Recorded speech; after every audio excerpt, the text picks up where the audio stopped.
Okay, you guys had graduated? No, we were seniors in high school, but I didn't go to high school anymore. I was in college because I had completed all my high school requirements. Okay, we're going to have to come back to that, but continue.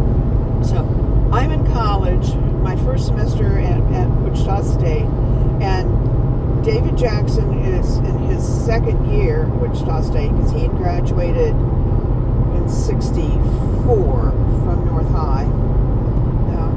And he had some friends, some guy named, I think it was Michael Ramsey or something like that. So he had all these friends. He had Terry Mercer, who was just crazy as a lunatic. Dixie Whiteman, who was like a hippie type. There were all these. David Bailey, oh my gosh, worst stories all by himself. So David Bailey was more of a thespian type.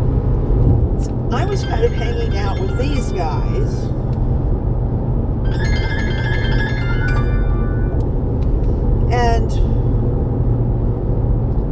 And then Virginia Burris, who is now Virginia Leatherman, who was a friend of both your dad's and mine, who was still in high school. So there were a bunch of us who were pseudo-intellectuals hanging out together, and we do things together.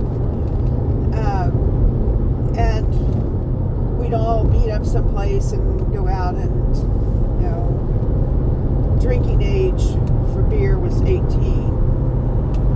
And so sometimes we go to the pizza place and get a pitcher of beer. I turned 18 in February. Your dad did not turn 18 till May. But we just did various things like that. We'd hang out and we'd go to coffee shops, except they weren't really coffee shops like you know today. They were more like bad restaurants where you sat around and drank coffee and talk about Camus. And this is the time when Bob Dylan's songs are very popular. I mean, we're listening to "It Ain't Me, Babe" on the jukebox, you know, and talking about how incredibly smart we are and how we're going to solve the world's problems. This is before drugs really take over. So we're not really in the druggy time yet. This is 1965, 1964. Things hadn't turned to total shit yet. They were still relatively sane. So we'd take if somebody be driving, we'd take your dad home. And he would make us drop him off at the corner of West and something, I can't remember what. And then he'd cut through yards to get home because he didn't want anyone to know where he lived. So we'd let him off, and then we'd have these plans to follow him because we were going to find out where he lived, by golly. And so we would follow him. We never did manage to follow him. I tried to follow him all the way home. We never managed to follow him all the way home. But we tried. We definitely tried to follow him. Then I broke up with David Jackson, or actually he broke up with me, but that relationship ended.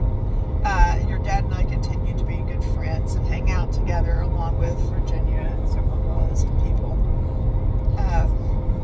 We did not hang out with David Bailey or any of those guys anymore. They were. Why did you break up with what's his name? Actually, he broke up with me. Oh, why did he break up with you? Maybe because we were 18 years old. Aww. Yeah, something like that. Might have something to do with immaturity and yes. But anyway, so your dad and I started hanging out together, and he asked me to marry him, and I agreed. I still had not seen where he lived. I still had not met his mother. I still did not know he had a brother. What? So I didn't know. Gary went to school at North High. He was a year behind us.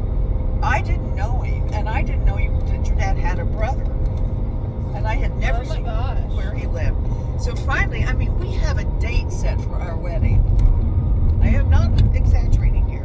We have a date set for this wedding. And I finally told your dad, look, either you take me to your house and introduce me to your mother, or I'm not going to marry you. It is totally simple. Either I go meet her and I find out who she is and she finds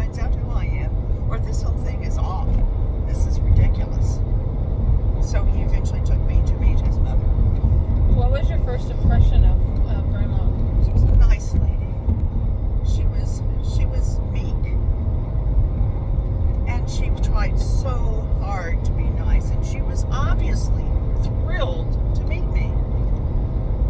I mean, she was a nice old lady.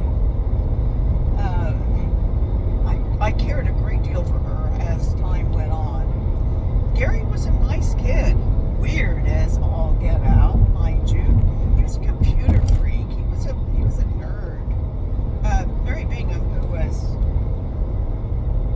one of the English teachers at North High, told my mom that Gary was smarter, way smarter than Bob, and one of the smartest students she'd ever had. And Bob was a good student and smart.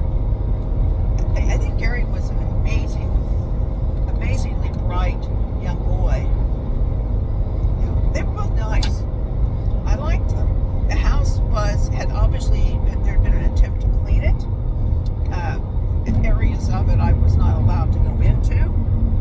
Now, years later, when Bob and I went in and cleaned the house up so Goldie could put it on the market,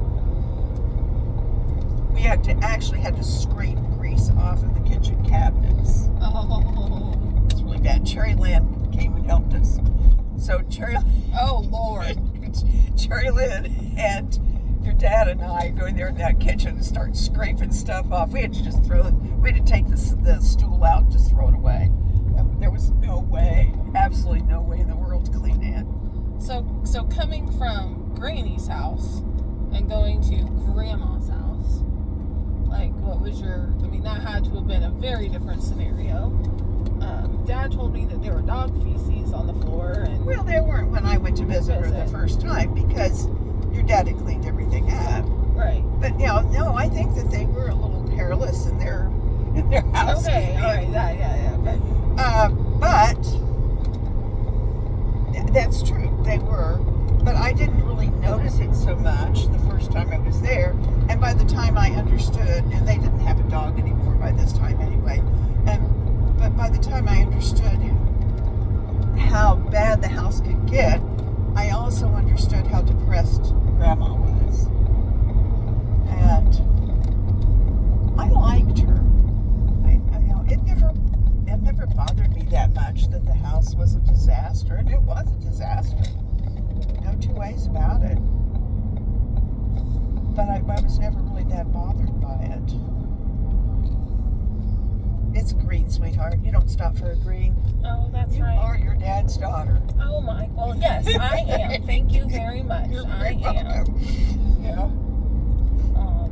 Including getting the new debit card yesterday because I That's lost true. mine. That's true. Yeah. My grandma was a really sweet lady.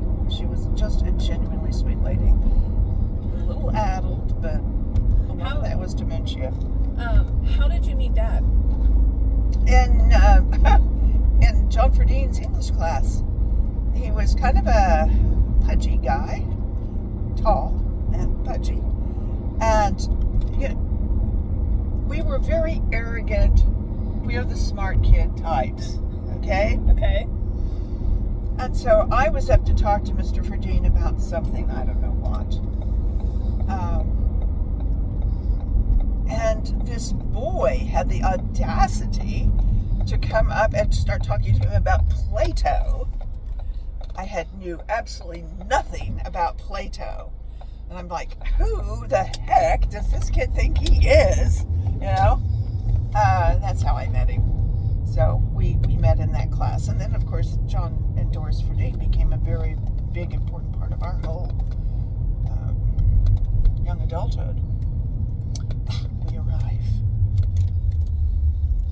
All right. Well, we're going to take this in with us because we are going to talk about a lot more family stories. Oh, fun. Well, I